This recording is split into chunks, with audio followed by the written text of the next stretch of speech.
I'm Jacob Grenz. And I'm Winnie Stone. And this is Come On In, Queens. This is a podcast Thank you for describing what the format is. Some people are watching it on video. Right. About the cross-section of Survivor fans and queer culture. And reality competition. Do you love reality competition? Do you love Survivor? Because Drag we Race? do too. Queer people? All of them. All of We're going them. to talk about it all. Yeah. Yes. Who are you? What do you do? What do you do in this world? Who are you? Hi, I'm Jacob Grenz. I'm a tech consultant by day, a musician and gamer by night, and a cult survivor. Yeah. Let's just get right in there. I want to trauma bond with our listeners. Yes. Yes, we're here to trauma And who are bond you? as well. I am Winifred Natalia Stone. I'm Winnie, and I am a graphic designer by day, sometimes by night. I'm always baby trans, and I was a little gay boy for many years. Shh, don't tell anybody. And I also am a gamer, I guess, now. Now I you're a started in the gamer. pandemic, and now I'm like, oh. Yeah, you can't not be a gamer after spending 200 hours in Pal World. I know it. Jake was the first person that I met that wasn't just like in a passing party that loved Survivor. Yeah, same. I'm usually saying Survivor is my favorite show, and the person looking back at me is like, it's still on the air. Like, Yes, what are you doing? no one believes it. Yeah. Because pop culture. It is pop culture. Yes, It's been on pop culture, for over 20 years. Queer culture. Yeah. We're just, huge fan. Still my favorite show. Still my favorite show. I mean, might not be on for very long after this. Who knows what happens after 50, right? We want our love letter to Survivor to happen now before it maybe Is that a rumor? No, I'm just making it up. Okay. No, Jeff's never going to let it go. Jeff and RuPaul are going to be hosting that show until they're on their deathbed. I'll watch it. When they're on their deathbed, I'm on my deathbed, the world explodes. Yeah. Yep. Welcome. Come on in, queens. So should we just start with our personal stories with Survivor? Do you want to start? You go. Come on, Winnie. Yeah, sure. So Survivor, I was, God, how old? Like 16? And I saw the very, very first commercial because it aired during like something that everybody was watching. And I said, that show's going to be my favorite show. And then we watched and it was. So I've been on board since day one, since before day one. Yes. Similarly, for the last 20 years, I mean, I watched Borneo episode 1, and I think it's been sort of like this guilty pleasure that I had in my life. Like, nobody around me knew about it. And then now it's gone to this cool place of like, everyone in my life knows about it. We have friends who are watching it. I've gotten multiple friends to watch seasons. We're watching it together. This is the culmination for somebody who will never play Survivor. Yeah, especially after all the shit we talk. Well, also, you said, like, why couldn't you play Survivor? Could you? Oh, well, I bashed my knee the other day. This is why. On my own self. And I was like, see, this is why I can't play Survivor. I would wake up and bash my knee on the shelter, and then I'd have to like sit out for the next 2 challenges, and everyone would be mad at me. And it would be called what? It would be called the Winnie Bench. Not the Sandra bench, the Winnie bench. Yes. I could not play Survivor because I love my REM cycle sleep. Yeah. Should we get started? Yes. All right. So today we are talking about the biggest characters in Survivor. Because and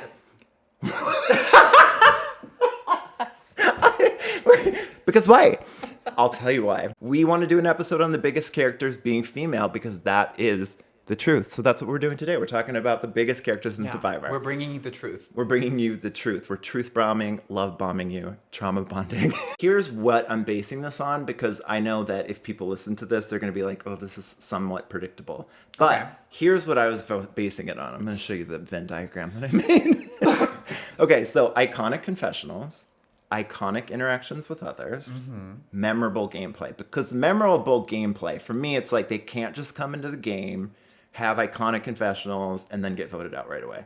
Well, and genuinely, like, I'm not like remembering many people that are voted out early. Sorry, early boots. Sorry, Francesca. Francesca. Wait, somebody the other day posted that they should have like a first boot, completely first boot second chances season. And I was like, that's actually brilliant. If they would put Francesca on and she would get voted out first. 100% they would just be like, we have to, right? not the third time. That's always been like this. Francesca was my like second like choice. Yeah. Because I love the nickname. Second choice Frankie, of what? Of my own name. Oh, of your own name. Yeah. My lady name. Your lady name. And that is part. What's his nuts? Phillips. Like mispronunciation Mr. of it and all of Shepherd. that was like part of why I was like. So Francesca, you did not end up on the name of her lady name because Philip Shepherd mispronounced your name. Mm-hmm. Yeah, so that's a good story.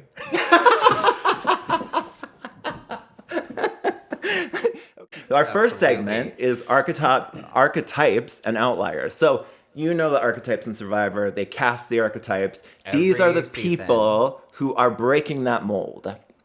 Yeah. Anything to say about the outliers and archetypes? What archetypes are your favorite? I generally always gravitate towards the goofy, nerdy girl. Yes.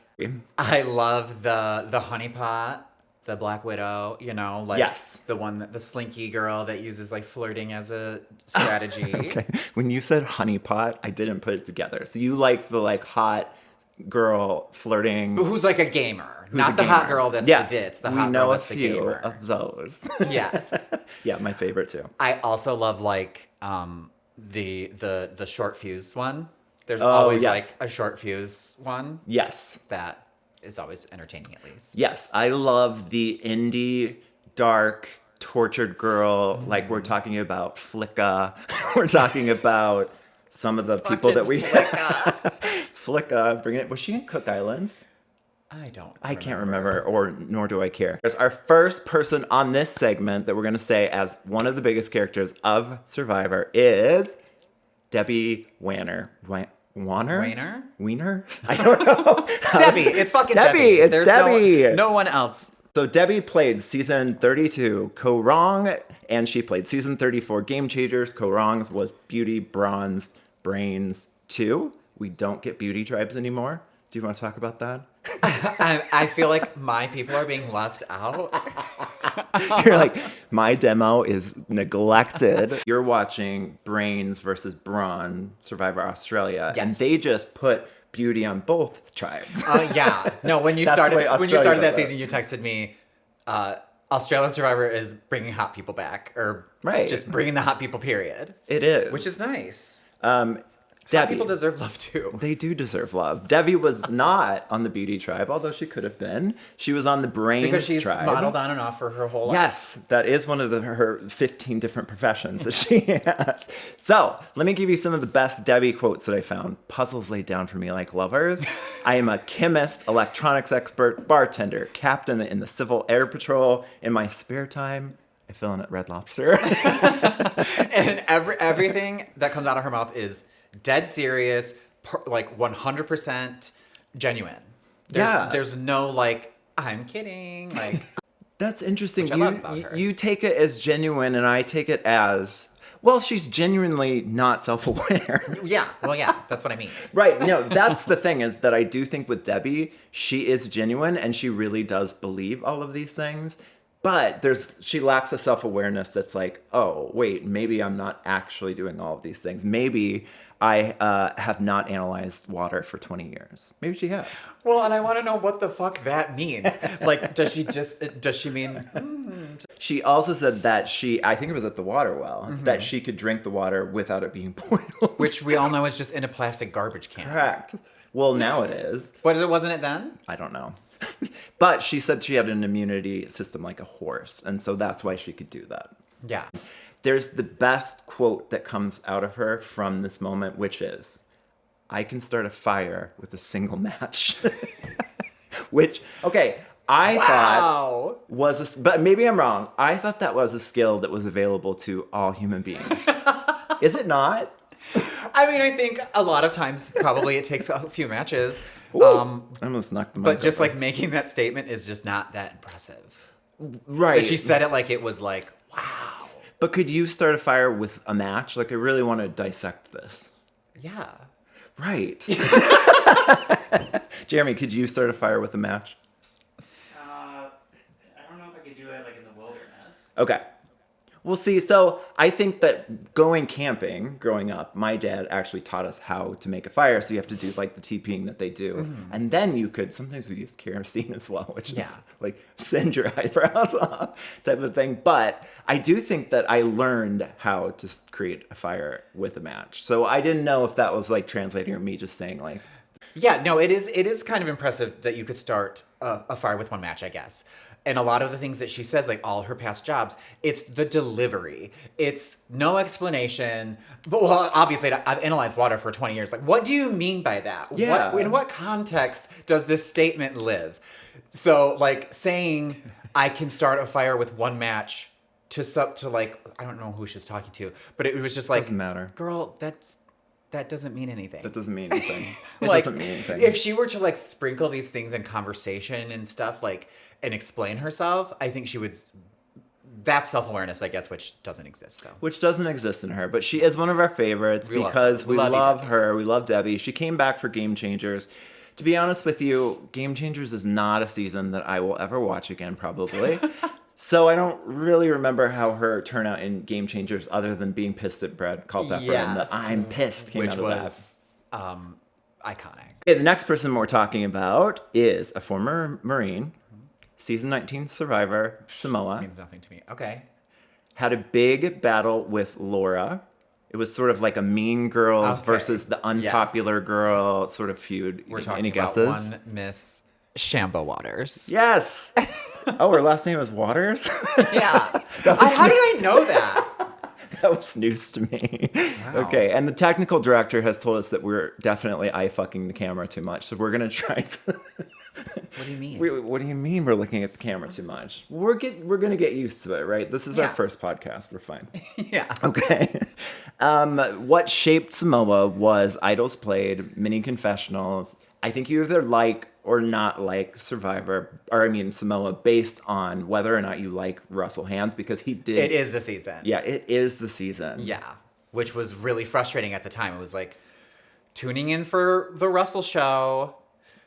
Growing up, did you ever, did your family ever call certain shows by like the main character? Like Urkel's on. Oh, Urkel. Yeah, or Urkel instead of Family Matters. Yes, definitely. I knew somebody who they called Full House Michelle. Michelle's on. Yes, my dad called it Mary-Kate and Ashley Olsen. Now, did somebody say that this is the Russell show? Or that's just how I felt at the time when I was in my own bubble. And for honestly the entirety of Survivor, I'd meet people at parties and stuff and like, be like, oh, you like Survivor too? But I didn't have anyone in my whole, like in my direct life. So the only interactions I had were like the Survivor subreddit, which I didn't interact with. I don't think I've ever commented on anything. I just am a lurker. Survivor subreddit actually sounds like my worst nightmare. Samoa was known for its rainfall. It rained about 27 out of, I'm making this up. It rained about 29 out of 39 days. Yes. I know this for sure because Shambo's hair was in a frizz the entire time.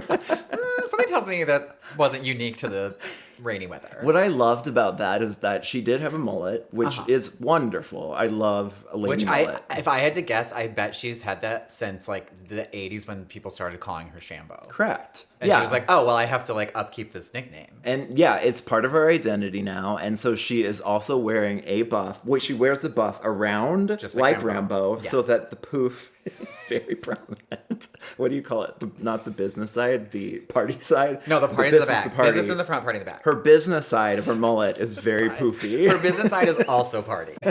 But she hated Laura because Laura was like the popular girl or like the cool girl. Listen, I get why she hated Laura, because Laura really was probably our age, which is 27. Yeah. And she was basically bullying Shambo. So it was a very high school played out situation. There's a wonderful shot of Shambo with the camera hitting her, where she's sitting there like this, and they're all doing yoga. Like, Laura's leading a session of yoga. Oh, there was another great quote from her, where she got a moment with Laura. I don't know if it was on the beach. They were talking after somebody was voted out or after immunity, somewhere. They were on the beach together, and Shambo actually opens up about her life and said that she had lost 2 siblings, died of cancer and one early age, and Laura literally did this whole thing like, there.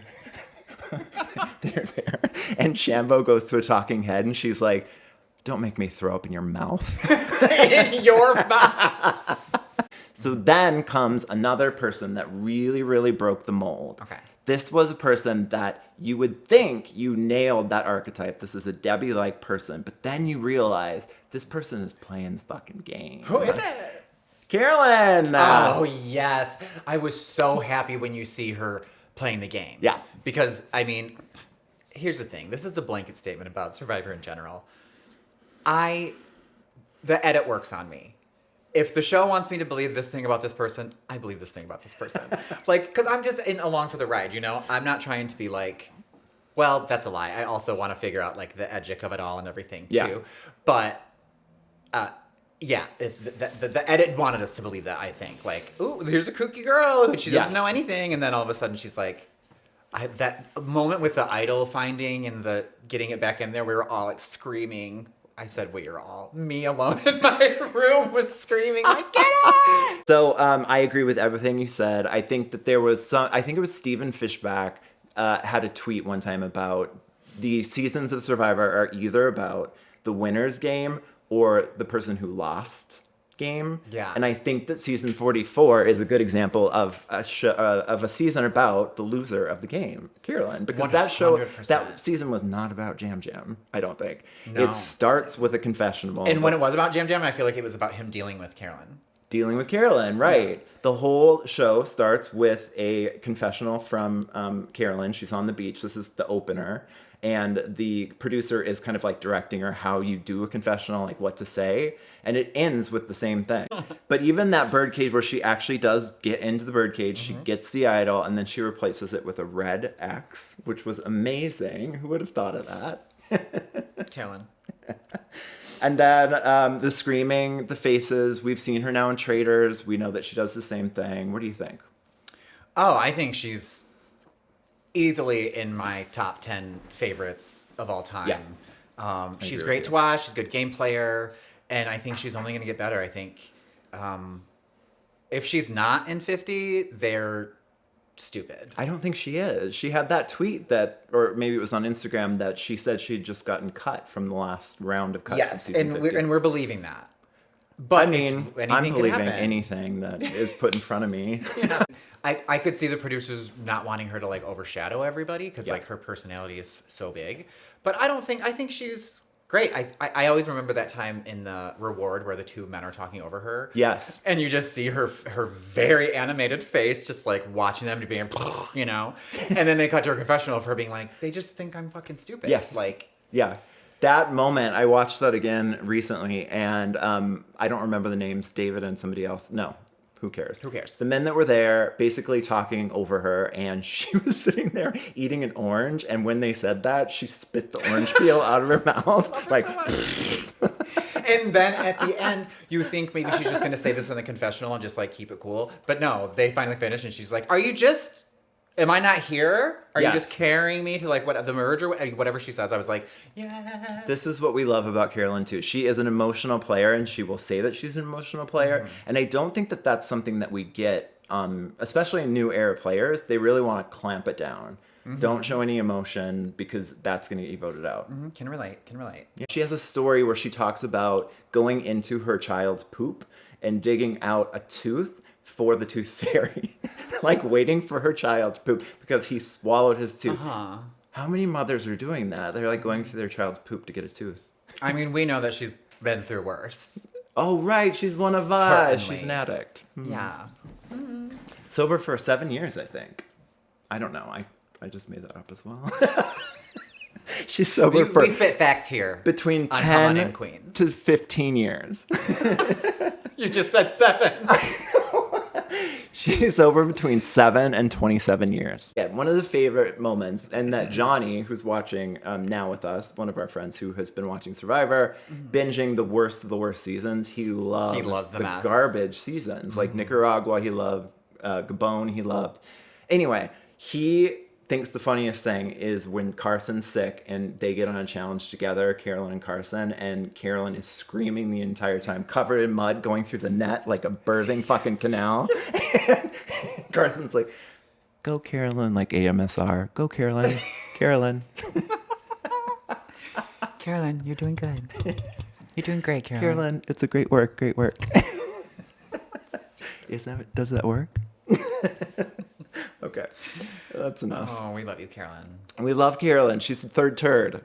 And she was the turd she used the turd saying in Traitors 3. Yeah, it's a great word. It is a great Turd turd. is a great word. It's a very Midwest word, turd as Turd. well.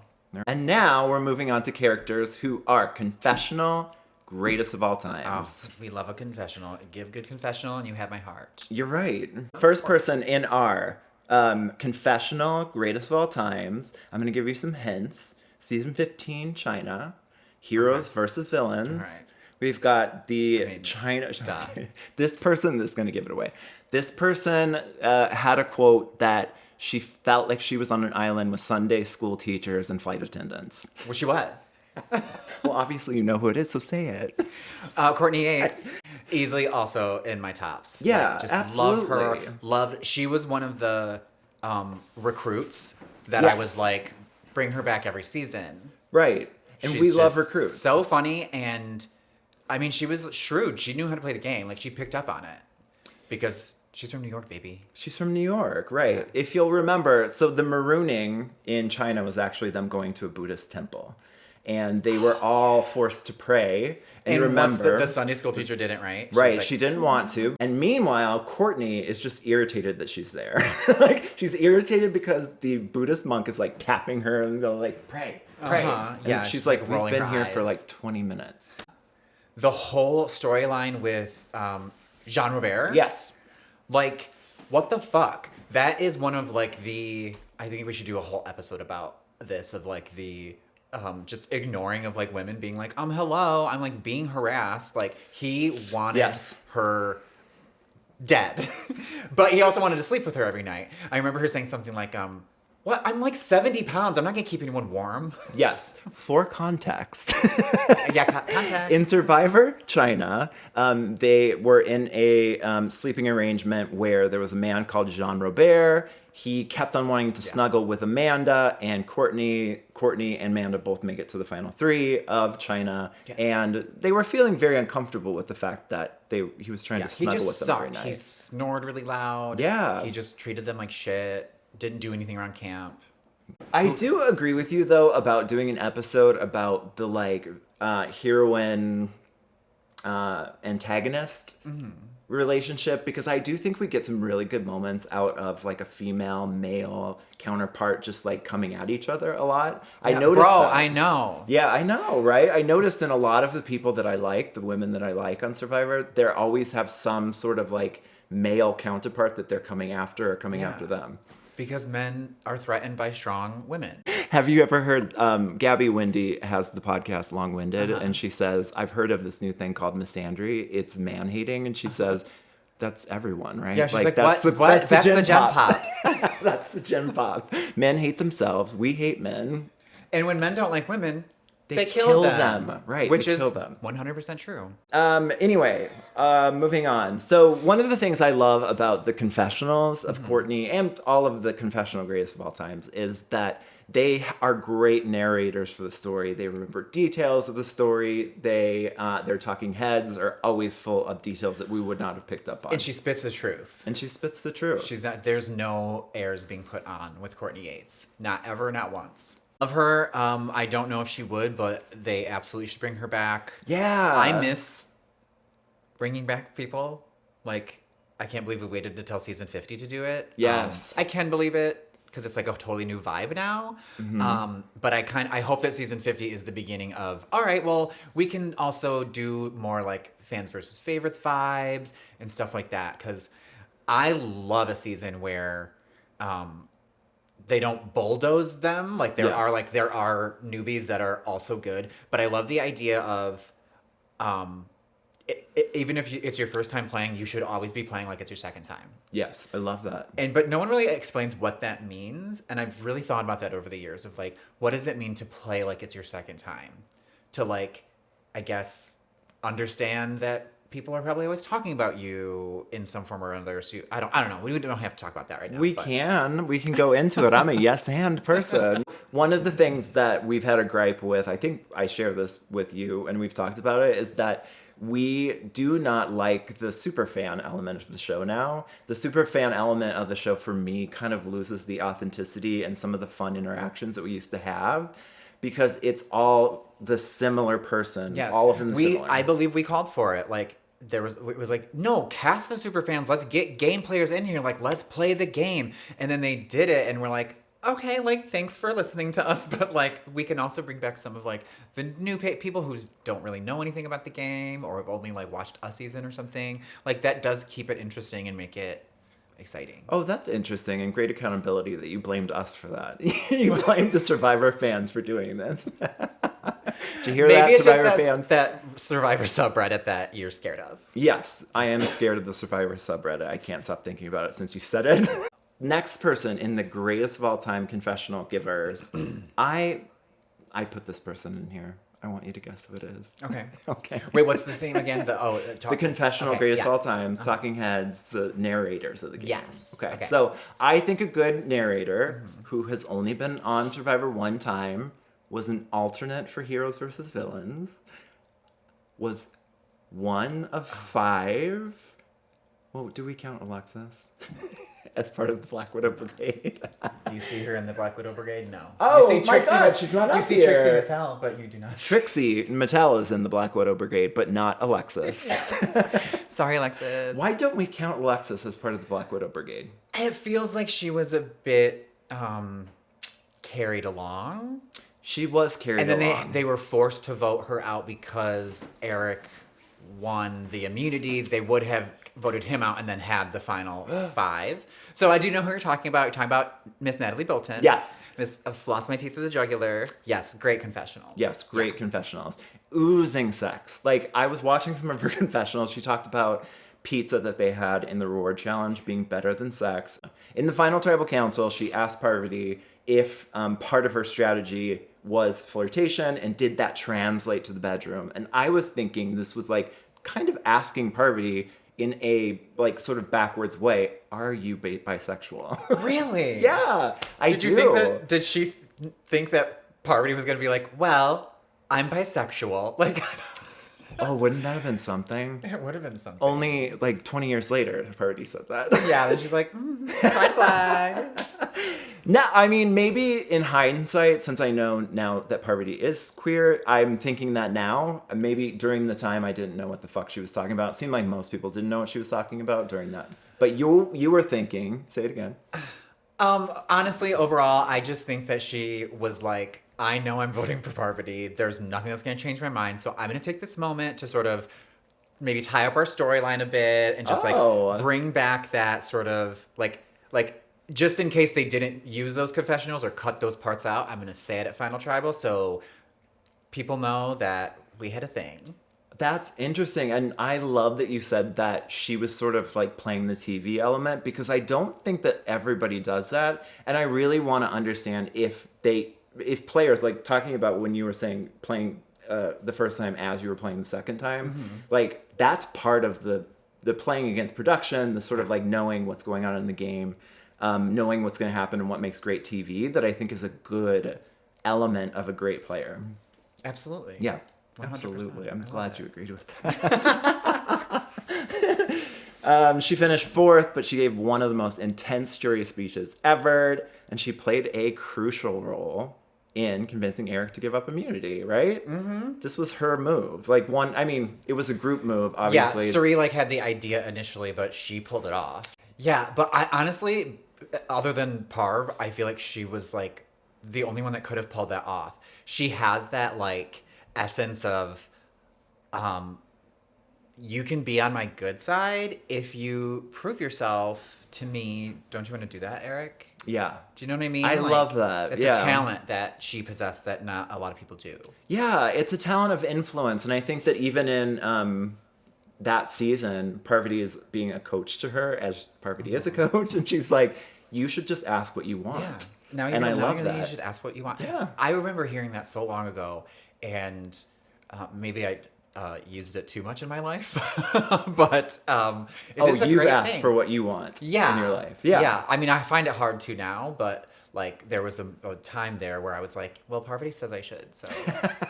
I got feedback that I'm reading, but I'm still going to have to read a little bit because I don't have. From who? Who would say that?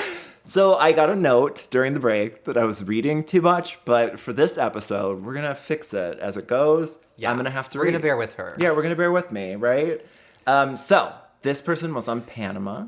Panama was divided by age and gender. And this person ended up at 33 years old in the old woman's tribe, which is so fucked up. She calls it out, too. She does call it out. You're right. She's like, and I thought I was young. Which she was. We're talking about Miss Cerie Fields. Right. We're talking about Cerie. Yes. A little bit more enthusiasm. Love her. We're very special and alone in this. Not adored by the entire planet. Well, this is where I had to do the Venn diagram to explain that part of why we like these memorable characters is because they know how to play. Else, I forget them. I forget they exist. Mm-hmm. Some of these, there's like 700 players. I can't remember them all. Yeah. Like... She's famously the survivor player, the best to never win. The best to never win, and she has 2 chances to prove otherwise. She's going to be on Survivor Australia versus the World, and likely on Survivor 50. Wow. I'm guessing. Yeah. Wow. Go Cerie. Her winning Traders, I thought was like... Yeah, right. I thought she was going to hang her hat on that and just be like, done. So I'm so excited. But not. She did Big Brother, and now she's coming back to Survivor. Fun. Yeah. And Love so, you, Mama. Do you remember? I also watched Big Brother, so I watched her on that. I have never watched a single episode of Big Brother. You should have watched that season. Anyway. I can't. I don't think I can commit to it. Okay, so I did watch a few episodes of Big Brother one time, and I think because of the pacing of it, and loving Survivor so much, I just couldn't get into it. Yeah, it's a much slower game. It's a much slower game. But Australia Survivor is a much slower game as well. It's different when you're like in a comfortable house as opposed to being on an island. I feel like that's it's just different. It's different when you're like sleeping in beds and shit. You are sleeping in beds. Element more of like you're living together, you're cooking together, you're like, and you're doing that there, but it's on an island. Everyone's starving and dirty and stinky, and it's just different. Anyway, Cerie. So as you said, Cerie is the most the best to never win. The best to never win. She's also a couch potato who came off that couch, and she got into the game. She saw Jeff come out and say, "You must apply," and she applied. Now Jeff comes out and says the same thing. Jeff came out? He's oh my God, welcome to the family, Jeffrey. He came out. He's a little bit out of breath. And so she also famously said that she was scared of leaves. Do you remember this? I remember it now. Oh my God. I'm scared of leaves. Go tell me more about that. So she was on some challenge, or no, at the camp with the old ladies who were not old ladies. Yeah. I am interested, just going back to the older thing, because I am interested, but I don't care enough to Google it. Like if the men were split up in that same way, because I'm thinking 2030 should be the young women and men's tribe. If they started at 40, I still think that's like pretty young, but like at least it would have made more sense. 33? Right. Yes. No, meanwhile, at the old ladies tribe of 30-year-olds, we are like arranging the camp, and it is revealed that Cerie is afraid of leaves. And to that, one of the other players says she's never going to make it on this game, which I think is excellent foreshadowing the fact that she's been on 4 or 5 times now. Uh-huh. Mm-hmm. What does she say about the leaves? Do you know? Literally, she's afraid of leaves. But like, is there a story? I can't remember. There's no backstory that I can recall, but I can. That's a statement. I'm afraid of leaves. Oh my God, I love her. She's so real. Like, she's the realest. Like, she's such a good game player, but also like absolutely like your friend's mom. Yeah, exactly. You know? Like, oh, Miss Fields. I have a serious question though to ask you. Do you think, because, she almost made it to the end of Micronesia, she's cut at the final 3, which final 2 twist, what the hell? Yeah, they absolutely planned on her being there. Yes, and Game Changer, she goes out towards the end from the advantage gates. Yes. She never receives a single vote, and still she is voted out of the tribe. Do you think, if Cerie makes it to the end, she ever wins? If she makes it to the end, does she win? Yeah, does she win? Absolutely. She would have to be against a huge player that can, I mean, talk the socks off everyone. She can talk. She'll definitely play a good game. Like, we know that. We've seen her multiple times go in there and kill it. People just trust her automatically. They want they just fall into her orbit and they're like, yes, Suri, whatever you say, Suri. So yeah, I absolutely believe, because she knows not to make enemies. She does not burn bridges. She's not, she's cutthroat without getting blood all over herself when she does it. Yeah, I agree with you, and I'm going to counterpoint you on this one. I do not think she would win. Okay, wow. For the reason of, Suri represents that mother figure archetype that we see get 0 votes in the finals all the time. She is the Dawn. She is the others that have been to the end, because I think people don't like getting lied to by that motherly figure, and they don't vote for them. You've got a bitter jury with Suri, I think, every time she gets to the end. All right. We can agree to disagree on that one. Well, I will say that no, that's not true. Nope. Traitors isn't a vote. Like, she won because she just won because lied to the end. Lied all the way to the end. Wow. Do you think if the traitor at the end, Andy was famously the one that was at the end who felt super, super betrayed by her. Do you think Andy votes for her in the jury of Survivor? I don't know, because that reunion, so she was like intense. Still hurt. Right. She was so hurt. Okay, let's talk a little bit though about Suri's role in the Eric Blindside, because that's a very important thing. Yes. And her role in the Blackwood Brigade. What do you think was her part in all of that? Well, she was on the boat when they formed the alliance. Yes, famously with Amanda and Parvati. For that specific move, they were sitting like on the boats on the sand, and she was like, "You don't think? No, he wouldn't. You don't think that you could talk him into giving you his necklace?" Yeah. And so it's initially her idea. It is. And then they talk about how, like, no, it's stupid. And then they're like, but what if? And then Natalie sort of takes the reins and she does it. She does the damn thing. She does it. Yeah. Yeah. I do agree with you. That was Suri's move to start off with. It was her idea. She was definitely the one that started and instigated the whole thing. And then every one of those women play their role in it. Do you think that if they didn't do the gotcha final 2 for Micronesia, do you think she would have won? In Micronesia? Yeah. I think Parvati still wins. Oh, yeah, I do. I know I'm a little biased, but I still think Parvati wins because of the fact that Parvati played an openly game that was... Parvati played an openly strategic game where she knew, or people knew and felt like it was okay for her to lie, or she admitted to her lies. Whereas I believe Suri's playing a very, like, behind the scenes type of game, lying through her teeth to these people. And if that's revealed at a final tribal, I think that they don't vote for her. All right, yeah. No, I mean, I definitely think Parv wins because she's Parv.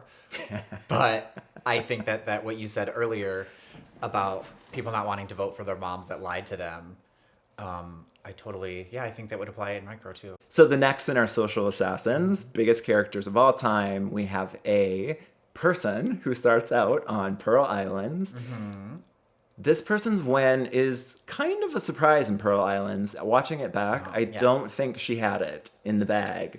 And her strategy is anyone but me. ABS, anybody but Sandra. Or anybody but me. ABM, anybody but me. I think it is anybody but Sandra. It's either one. That's what I said all the time. And that's like a strategy that I still talk about. Like, wait, you said this in life? Anybody but me? Anybody but Sandra. Oh, anybody but Sandra. Like, literally, like, I don't like for other reality competition shows or whatever, I'll just be like, yep, that's the way to play it. ABS, anybody but Sandra. That's a strategy. I really do think that that's a strategy that she started. I think it also ended with her because I don't think anybody can actually do that now. Yeah, I respected it, and that's how she won because she talked about it at the end, if I recall. In the final tribal, she was like, I didn't care who went, as long as it wasn't me. Yes. And clearly, people respected that because she won. I could get loud too. What the fuck? Yes, the fight with Johnny Fairplay, one of the best scenes that she has. I can get loud too. We considered that being the name of our podcast. We love Sandra Diaz-Twine. Love Sandra. Love Sandra. However, I don't know if you agree. Probably you do. I absolutely believe Parvati should have won Heroes versus Villains. Now, over what do you Sandra. think I feel about that? Of think course you I agree. do. Well, This is so a here's Parvati the thing. Stand podcast. I mean, This I was a little gay boy for many, many years, so don't tell anyone. Shh. Wait, can I still call you a little gay boy? I mean, I was. Well, a former little gay boy would be appropriate. Yeah. Okay. In your trans journey, you were a former gay boy, Yes. and now you're Yes. And little gay boys straight love woman? Who? Ugh, don't say it. Don't say it. We're You're gonna a queer say woman. I'm a queer woman. You're a queer woman. I love Even it. though I'm probably a straight woman. I'm not gonna. We're not gonna do that. But yes, Yes, little gay because boys why? love The Parvati Gen Pop Shallow. hates men. Oh, we were talking at the same time. Let's say it again. Little gay boy. Little gay boys love what? Parvati Shallow. And we'll talk about it maybe at some point. Maybe we'll have a whole episode. Maybe we'll have about a the gays whole love episode Parv. about why the gays love Parv. I do think that that's a good episode. Honestly, One of the things that I forgot about Sandra is she did some sabotaging and some spying. She's the original spy. She was spying. She was also like I would hiding do that pots. all the time. I don't know why people don't do it more. I would be sneaking, listening Yeah. all the time. And what would be your strategy for that? It's just chaos creation or what? To just get information. To get information. Oh, the spying part. Yes, the spying part. The Yeah. chaos, I don't think I would. I don't have the chaos in me, but the spying part I probably could do. I do think that I would be very acutely aware of the cameras following me through the jungle and other forget people about that. spotting the camera. I forget about that. Right? Yeah. Okay. Well, I still don't actually know how Tony did it and climbed up in a tree, and like obviously people are filming him in a tree. They did it in other times. They were like, okay, now they're saying this. Oh, now they're okay. saying this. React to it. And then they cut in like Michelle edit, and baby. like, oh, it's the edit. God, the edit. The edit got me. Oh. It's all about the edit. One of the funniest parts of Heroes versus Villain, I do think, is her relationship with Courtney and how they're running across and she trips. Sandra trips into the stream. Yes, that was so good. Yes. And also, she finds an idol. Do you remember Sandra finding an Yes. idol in Yes. Heroes versus Villains? Yeah, where did she find it? Just like in the forest? Well, Or in the where jungle? else do they find the idols? But was she looking? I can't Got like, it. place myself. No, I think it was if I recall, and this is absolutely wrong, she was in a field and she found it in a field. No, I have no idea. This is fake You news. just made that up. Yeah, I made the whole thing up. Whatever. of She course. found one which was fantastic. How did she end up playing it? Oh, I don't remember how she played it. She played it towards the end incorrectly, but one of the things that she was actually on Parvati's podcast, Nice Girls Don't Win. Find was? it on How? Spotify right now. It's Parvati's podcast. She was on the podcast and she mentioned that once she found that idol, she had a little bit more balls to like go against Russell because we get the famous "I'm against you, Russell." I'm against you, Russell. Which that clip has been surfacing a lot more lately because of the fact that like Parvati and Sandra are kind of like playing around and Russell's getting very mad at the whole thing. Yeah, that's great. Wow. I love that they're still going at it like that. Yeah. Like, Russell's still fucking sore, Yeah. and Parv never had a problem. I think Sandra had a bit of a problem I with do Parv too. saying stuff. And I think that it was interesting to listen to the two of them because as we know, like for context, like they had this long beef because it was always said like Parvati should have won Heroes versus Villains. Sandra should have won it. There was Sandra always actually won twice, so she is like Yeah. on paper the queen of Survivor, but it's like who really is the queen of Survivor? Who has more fans? Like who really is like the most watchable? And yeah. Right. And also, like, objectively, who deserves to win Heroes versus Villains Yeah. because of the strategy that Parvati brought. Yes. Yeah. You don't see Parvati playing the anybody but Parvati game. No, she's playing that outright threat game. And so, anyway, she's on Parvati's podcast, and there's a picture, or no, she has the hanging check, you know, the real life check that they used to give to them. What? On the morning show, Julie Chen would I come never out. ever watched morning show Right, stuff. and she would give the check to them, the life-size $1 million check. Okay, yeah, no, then I guess I don't. Sandra has that hanging behind her in the office as Parvati is interviewing her. And Sandra's like, this is the check that you wanted, isn't it? Taking little jabs at her. I mean, honestly, go Sandra. I know, it's like kind of good. I cunt. think That is here's my cunt. theory on that. Like, Parvati had a different healing journey with that because she lost. She had to like come to terms with the fact that she lost. Whereas Yeah. Sandra won. She has this kind of a big head about it. I would too. Like, if I won drag trivia twice, I would be telling everybody. Right? So she won Survivor twice. She's telling everybody. And meanwhile, Parvati has had to, like, she was kind of the underdog of that season. I will say my favorite quote from Sandra is, get in the ocean and wash your ass. Who should say that She to? was saying that about Russell. Get in the ocean and wash your ass. Get in the ocean and wash your ass. Oh, God, Yes, I bet love he that. stunk. I bet he stunk. He really did. And he was missing a front tooth. Bandy little troll. I didn't say that about... Bandy little troll. But do Courtney. the thing again. Bandy little troll. Was that a Courtney? with her missing her one tooth. Yeah, that was Courtney. Oh my God. And she does this. I love her A so bandy much. little troll. I love it. Honorable mention for Sandra's braces and traders. They were a character unto themselves. They were a character unto themselves. Go we her, love it. spend that money, baby. Let's stop with the veneers. Yeah. I love Bring back braces and feeling okay about it. I love late stage braces. Adult braces, it's character. Gwen Stefani did it. Yeah. Sandra Diaz-Twine has done it. And Just in case you don't know, veneers, they have to shave your teeth down into points, all of them. Yeah. So that if they ever fall off, you just have shark teeth. Yeah. Which has happened. What's going to happen in the apocalypse? We're all going to have shark teeth. Oh, shit. I'm sorry. You have veneers. I have crowns. No, it's different. So I was in a car accident, so I don't actually have veneers. They're full crowns. But if the crowns come off, I have little stubs for teeth. There's nothing more humiliating than looking back at the world with stubbed teeth. We do have to give a good shout out to her on Traders. Like, that was a great performance by Sandra. Oh, yeah. Yeah. And we love that Parvati and Sandra buried it at the beginning, and we love that Sandra made it so far. Like, Oh, yeah. honestly, queen. And the best quote of the entire season Yeah. was, Lars is, am I the same age? I thought she was at least 10 to 12 years older than 10 me. to 12 years older. Yes. 12 years older. 10 to 12. Yeah. Go, Sandra. Yeah, she could say that because she Sandra's had adult a what? braces. Queen. Yeah, she's a queen. So, the final social assassin, I will give you 3 guesses. 1 guess. Half a guess. I don't need half a guess. Who is it? Miss Parvati Shallow. Parvati Shallow. This is the maybe only person I think who has a nickname in the game. Mm-hmm. The Black Widow. Mm-hmm. I mean, Boston Rob, he's from Boston. Yeah. Like, There's like I'm sure there are plenty of nicknames. Right. But... I mean, there are plenty of nicknames, but none that matter more than the Black Widow. Uh-huh. She has her own character. She came and started in Survivor Cook Island. Famously, the season that was separated by race. By race. Oh my God, do you remember the race? Do you remember the opening credits of, well, it was kind of the marooning part of Cook Island. Mm-hmm. They pan to Parvati, the camera comes across, and she's like... And loved her at that moment.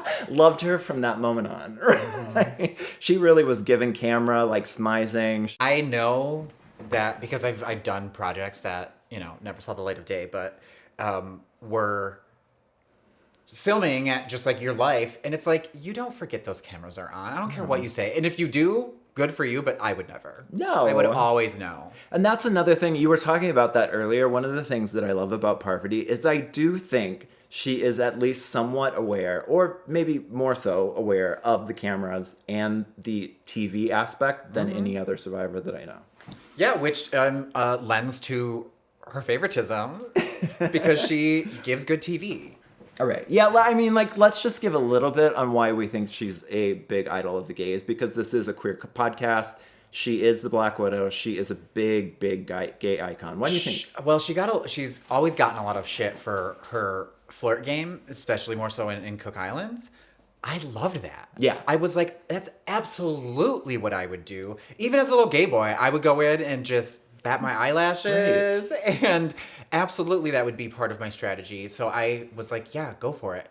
I'm just remembering her talking about, what was the hot gay? Oh, yeah, Jay or no? JP. JP. Yeah. When she was talking about like... We didn't know he was gay at the time.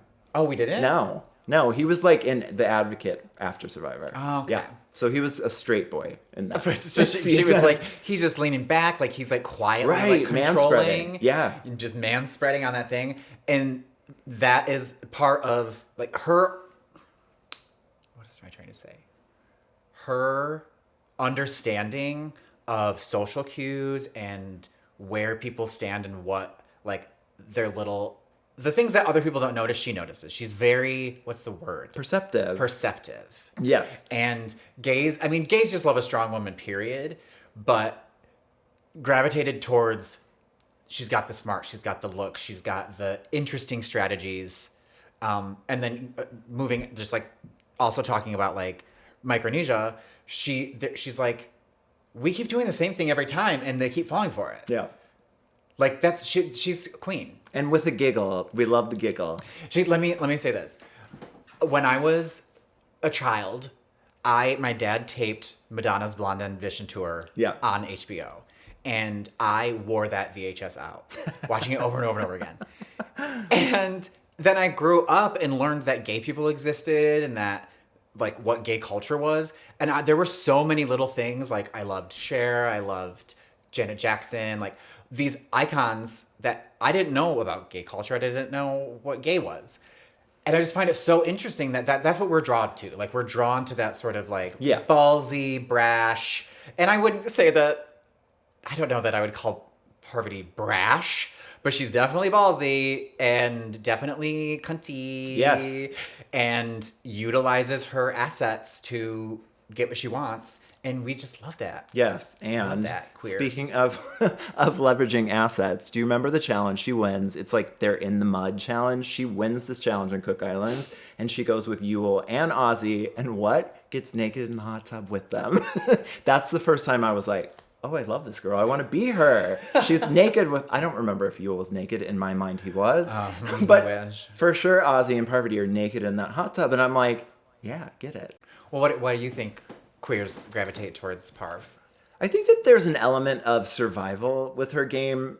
Let's take, for example, Boston Rob. Boston Rob kind of plays the same game every time. Like, he comes out there, he's the mafia head boss, he's the godfather. He doesn't allow people to talk to their friends.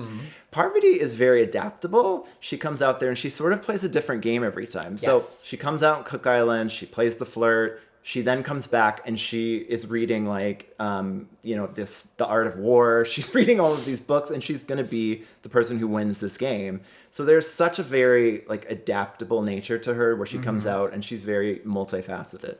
And so you think that like her ability to survive resonates with queers because that's kind of like what we had to do when we were That's our story, right? Like we have to pivot, we have to be adaptable, we have to move and not play the same game over and over again. I think that's like one of my assets in real life. Yeah, it's my ability to just go with the flow, adapt, and use what's in front of me to. The ability to bop and weave. Bop and weave. Yeah. Bop and weave. I fucking love that. Okay. That's the name of our podcast. Have you never heard that? It's Bob and Weave. Oh my god. Wait, that's kind of like what did the Star say the other day? For the life of God. For the life of God. What is that called when you say the wrong thing? Malapropism. Malapropism. Look at the technical director over here. Bop and weave.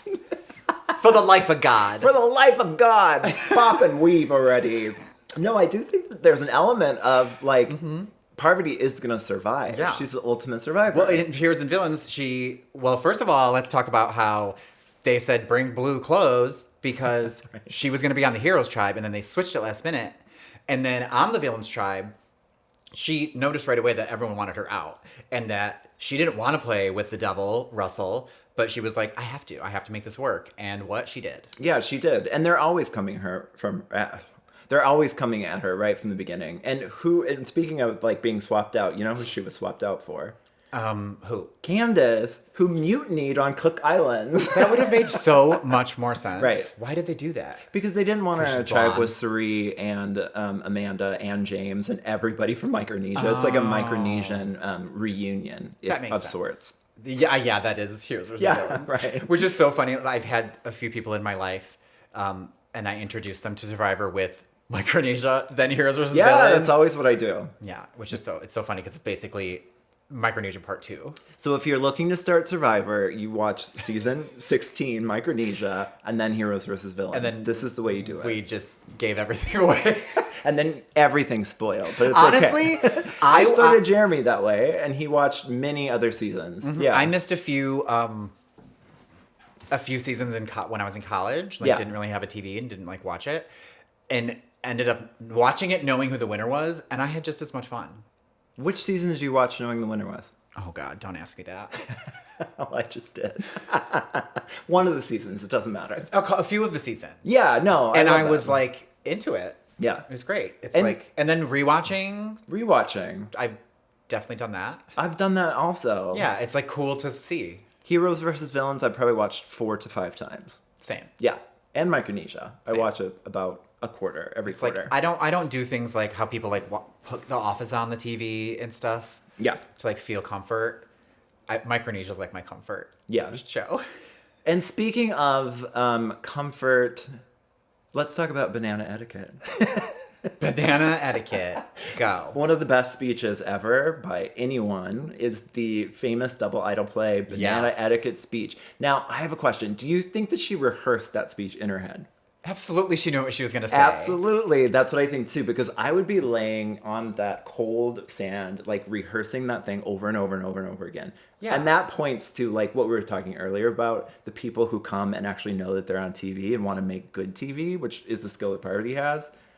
And she nailed it with that banana etiquette speech. Yeah, and the fact that she didn't play those on herself. She played them correctly. Yes. On two people one person that she didn't like. Yeah, right. And they didn't like each other. We're really getting into her strategic gameplay and we're trying to talk about characters, but it's hard to separate them, right? Yes. Yeah. I mean, part of her character is her strategy and her ability to art of war it. How many Yeah. times is Parvati up here? Can you explain? Just the one. I had to cut her, but I did have another part mixed in. Which down one? there. This one, right? Yeah, she's right next to Rue, obviously. Right. So another social assassin character of the game. I actually brought to the table Natalie Bolton, and you weren't entirely convinced about Natalie Bolton being on this list, and I wasn't super convinced about this next person being on the list. So tell me why Michelle Fitzgerald is on your list. Oh, because her win is like so contested. Yeah. I think it was 100% deserved. I like am sad that she had to defend it so much and like still, because she was constantly being like tossed around and I don't know how much on the outs she was, but she was like found herself in several situations that she had to like work her magic and just like maintain relationships. And I just think it's she's one of my favorite winners. Yeah. Because I actually would have been 100% happy if she won Winners at War, because it showcases that the social game is, to me, the most important part of the game. Yeah. You need to make relationships, maintain them, and people need to just want to keep you around because you're good for their game, because you're cool to be around. I just love a Jersey girl. I love that she's drop dead gorgeous but doesn't act like it, you know? I love that being drop dead gorgeous is your main talking point. My therapist made me circle this list of what my values are, and beauty was definitely on there. I love that so much. Well, I'm like a visual person. I'm a graphic designer. Yeah. So I like to look at pretty things. And Michelle's very pretty and but it's not, she's just so cool. She's so chill. She's so cool. She never lost her cool. She never like went bonkers. Her and Ty like butted heads mostly because of Ty, but then they ended up that one day that they were alone and they were like massaging each other and like bonded and like it was cute. Like, I don't know. She plays a good game and her game is almost 100% social. Not 100%. She definitely won few immunities over her Survivor career. Yeah, I remember her kicking the puzzle. And then they had the same one in Winners at War. Yeah. She won that. And then they had the same one, I think, if I'm like not making this up, on the challenge. It's okay, make it up. And they like basically did it. They do puzzles on the her. challenge? Yes, mama. I don't remember any puzzles. I feel like they're doing like hall brawl and throwing each other around all the time. Like, she played a social game on television with me, a viewer. Like, I like just feel like I understand her. She's so come on in queens, like, for sure. Mm-hmm. Definitely gays love her. They must. They must. And then she's since moved on to the challenge, and her game is all over the place there because she's made quite a few enemies. And I'm just like, no, that's my Michelle. Don't do that to her. Like, I don't know. I just love her. And I, again, think that if she would have won Winners at War, which I was all about, that it would have just like been like the final say in social game is tops. Yeah. And that's why I love Michelle. And I love now, just fun fact, that I just heard the other day that she and Parvati are friends. And I'm like, my two faves. They are friends, yeah. Yeah, they're my two favorite winners. Yeah, you have convinced me. Like, that was a great elevator pitch. Okay, so yeah, I mean, this is wrapping up the episode. This is kind of the vibe here, is what Winnie said. Yeah, this is the vibe. Like, come on in, queen. All are welcome. Come along. I'm certainly on my trans journey that I would love to share as we go. You're on your trans journey as you felt your tits. My trans journey. Your trans journey. It's only been since last June. So here we are. It only took me years. Yeah. Well, we're on this journey with you too. And I am, so impressed and just moved by what you've done. Thanks. And I'm excited to see how it plays out. And for you to step into the woman that you're meant to be. Yeah. From the that you once were. I want to really explore, as you know, I grew up in a cult. I love horror movies. There's a lot to be explored in my life as far as the intersection of Survivor as well. I think that I really bonded with the show Survivor because of I felt myself a survivor many times in my life, as I know a lot of queer people do. Yeah. We sort of just have to bop and weave. Bop and weave. To whatever the situation is, we have to ourselves be very adaptable to make it through. Yep. And come so, with us. So come with us. Come on in, queens. We're ready. And coming up, we have a staff assessment of Survivor Australia versus staff the word. assessment? Keep that in. That was wonderful. Yeah. We have a staff infection coming up. A cast assessment. We have a cast assessment or a staff infection. We haven't figured out which one it is. Next episode is a cast assessment of Survivor Australia versus the world. So tune into that. So join us every week. Find us anywhere podcasts are sold. They're not sold, but we hope to be sold one day. Buy me. Buy me. Buy us. Please send us money. I'll take your plan.